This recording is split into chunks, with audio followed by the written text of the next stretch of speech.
Hello, and welcome to the official launching of the book Indonesian Private International Law by Associate Professor Dr. Afifa Kusumadara. Before we start the interview with the author, please allow me to present her brief biography.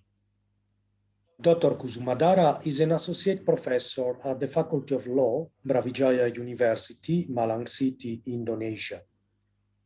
She holds a Master of Laws degree from the American University, Washington, D.C., and Doctor of Juridical Studies degree from the University of Sydney, Australia. She's an active member of the Association of Lecturers of Indonesian Private International Law, and from 2014 to 2015, she was a member of the team appointed by the Indonesian Ministry of Law to draft an academic paper that supports the Bill of Indonesian Private International Law. She is continuously involved in the works related to private international law organized by the Indonesian Ministry of Law and the Ministry of Foreign Affairs. She is also the author of books and book chapters in the fields of international contract drafting, recognition and enforcement of foreign judgments, and direct jurisdiction. Professor Kusumadara, let me start with asking you, tell me, to whom is the book intended for? Thank you for having me. This book could be used by law academics, law practitioners, people working in private institutions, and in government. Since the book is written in English, it is also for international readers who want to know or learn about Indonesian private international law. One thing that stands out from your book is the massive effort to conduct research on the private international law development in Indonesia. From your perspective, what is the biggest misperception about private international law that still exists in Indonesia? One of misperceptions about private international law in Indonesia that hinders its development is the perception that private international law will force Indonesia to give up its value, its culture, and even its judicial sovereignty. Because the law that governs civil matters and commercial matters will be foreign law.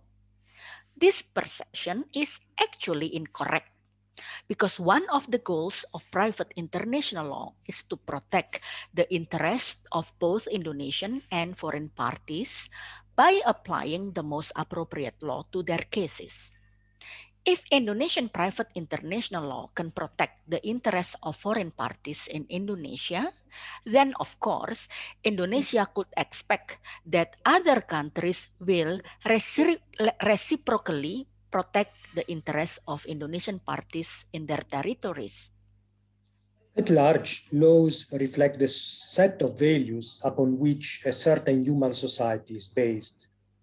While writing your book, have you encountered any special instance in the mainstream Indonesian culture that could counter the development of private international law in Indonesia? I think a culture of chauvinism, which is a belief in superiority of certain faith, culture, law over others, could counter the development of private international law in Indonesia. Your book consists of 6 chapters, each one covering an important aspect of the matter at hand. Do you have a favorite one, and why? I think all chapters that I wrote in my book are equally important.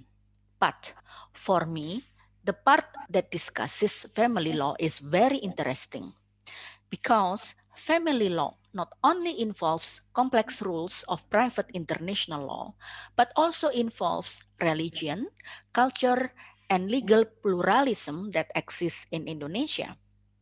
Therefore, because of its complexity, it is not easy to determine what the applicable law is to protect the rights of children, women, and minority, such as transgender and interfaith couples in private international cases in Indonesia.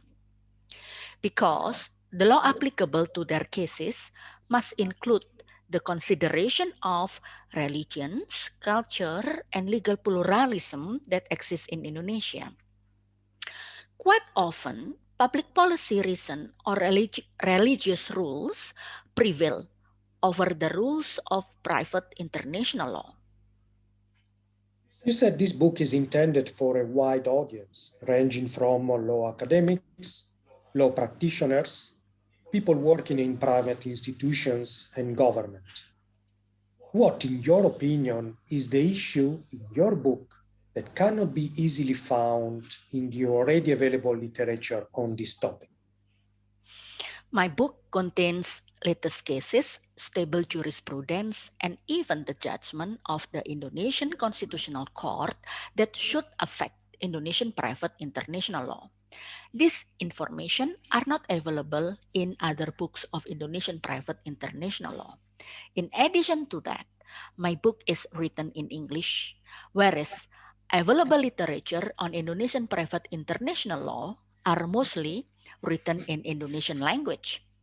Therefore, my book is the most comprehensive literature of Indonesian private international law written in English. Of course, there are a few other English publications on Indonesian private international law, but they only cover one or two particular issues. So I hope that my book could help international readers understand private international law in Indonesia more comprehensively. Let me ask you a final question. What is, in your view, the future of private international law in Indonesia? The Indonesian government, especially the Ministry of Law and the Ministry of Foreign Affairs, has been aware of the importance of private international law in the midst of globalization and to govern civil and commercial cross-border activities. Therefore, by the end of this year, the Ministry of Law is planning to pass the private international law bill to the parliament. This is the short-term future of private international law in Indonesia. However, all parties who have interest in Indonesian private international law must be vigilant and push this legislative process. Because there is always a possibility that the government and parliament could not reach the deal to pass the bill to become a law, or the parliament does not process the bill because of political reasons, because of other priority reasons, etc. We must always remind the government and parliament of the urgency of having private international law act. With this, we conclude our interview today. Let me thank again Professor Kusumadara for introducing us to her new and interesting book titled Indonesian Private International Law, which is published by Hart Publishing in the series of studies in Private International Law Asia. The book will be on sale starting from the 25th of March 2021. With this, I would like to thank you all for listening to this book launching audio. Goodbye.